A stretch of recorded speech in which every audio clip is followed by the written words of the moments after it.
my friend. I see you followed your nose to this lovely perfumery, perfume yard, perfactory?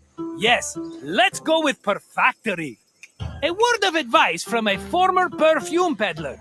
Never start your sales pitch with, "You smell like you could use some perfume." It has a surprisingly low success rate. This sensuous little island is where perfume was produced. Your nostrils are in for a treat, unless you're allergic, in which case I could sell you a wonderful remedy for a very reasonable price. No? Okay then. I'll check in on you at the end of your visit. See you soon, my friend.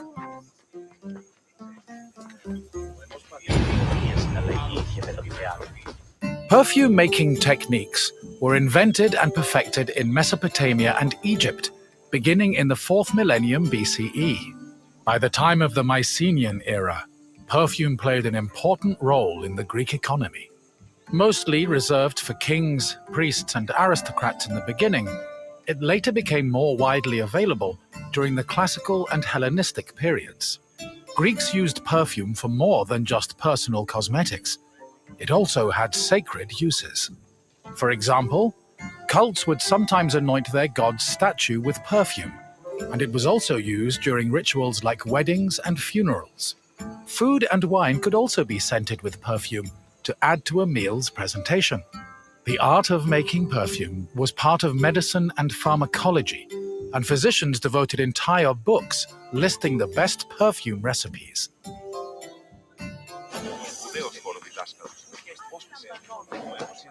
Perfume is made up of two main components: a greasy substance, called an excipient, like vegetable oil or animal fat, and an odorous substance, such as flowers and plants.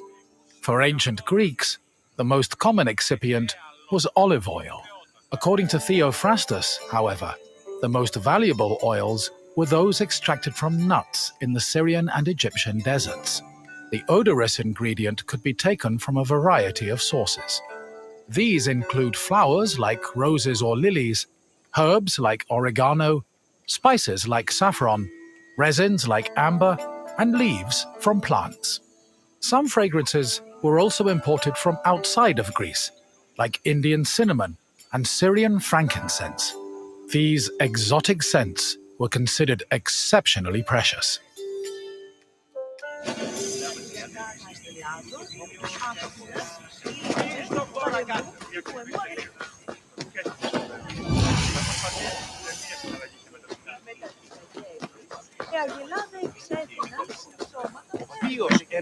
Mixing scent into the fatty excipient was called enfleurage, of which there were two methods. If the flower being used for the scent was fragile, the preferred method of extraction was cold enfleurage, which required an oil-soaked cloth. First, the cloth was rubbed against the flower's petals, saturating the oil with the scent. Then, the cloth was pressed to wring out the scented oil. Hot enfleurage involved heating the excipient before mixing in the scented substance.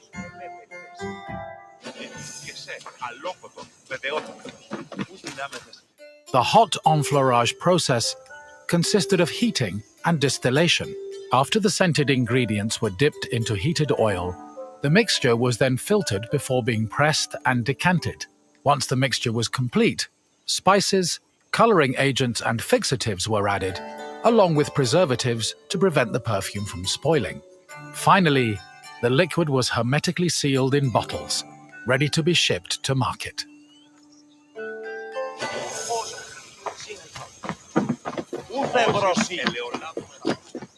Perfume was usually bottled in ceramic or glass flasks, but more luxurious fragrances were contained in ornamented and painted flasks.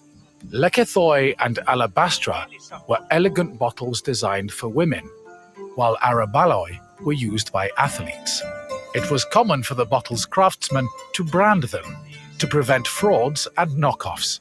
Perfume shops were usually located in city centers, befitting of their importance. In addition to selling perfume, they were also sometimes used as meeting places. For example, the perfume shops near Athens's Agora were frequented every morning by the city's youth.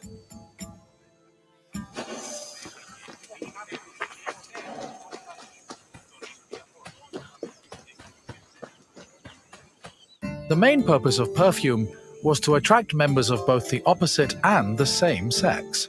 We can trace this practice back to a scene in the Iliad, where Hera used perfume to seduce Zeus.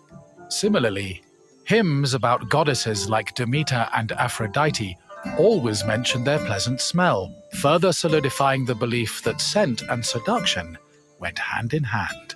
However, perfume was also a mark of social status. Athletes covered themselves in perfumed oils during their training and at symposia, and citizens were judged based on how anointed, shiny, and perfumed their bodies were.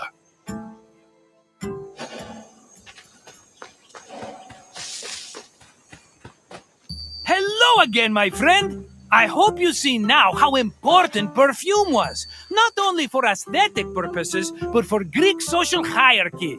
I wouldn't charge so much for my own bottles if I didn't know the value of what I was selling. What else can Marcos do for you?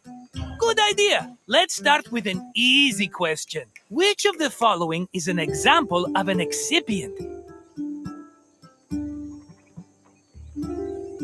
Yes, olive oil makes a great excipient, and dressing, and medicine. Honestly, we pour that stuff on everything, including ourselves. And question 2. What is enfleurage? Correct. Enfleurage involved mixing the perfume scent into an excipient. We're almost done. Just one more question. In the Iliad, which goddess used perfume to seduce Zeus?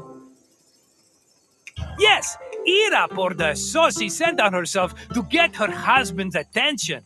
You did it! You've completed the test.